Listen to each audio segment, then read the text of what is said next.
বলে যে মায়ের যখন ডাক পড়ে তখন সমস্ত কিছু ছেড়ে ছুড়ে দিয়ে তোমাকে মায়ের ডাকে সাড়া দিতে যেতে হয়। আর এইরকমই এক ডাক পড়েছিল আমার এই চ্যালেঞ্জের মধ্যেখানে, তাই তো আমাকে যেতে তো হয়েছে, যার কারণে কিছুদিন ভিডিও করা বা পোস্ট সমস্ত কিছুই বন্ধ ছিল। আর আজ থেকে আবার শুরু হবে। আর ওখান থেকে এই চ্যালেঞ্জের জন্যই এমন কিছু কিছু জিনিস বেছে নিয়েছি যেগুলো এই রুম আর শপের দুটোরই মিলিতভাবে এক সুন্দর শোভা বাড়াবে। আর তার প্রথম জিনিসটা ছিল এটা, আর পরেরটা ছিল এটা এটা একটা ওঙের লকেট, যেটা দরজার বাইরে লাগানো হয়, এরকম একটা জিনিস। আর পরেরটা হচ্ছে একটা সুন্দর দেখতে ফটো ফ্রেম, যেটা আমার অনেক দিন ধরেই নেওয়ার ইচ্ছে ছিল, বাট আলটিমেটলি আজকের পূরণ হলো।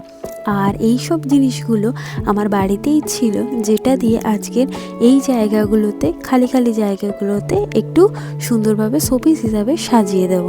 চলো পুরো লুকটা কেমন হলো এক নজরে দেখা যাক। ভাল লাগে হাঁটতে তোর হাত ধরে,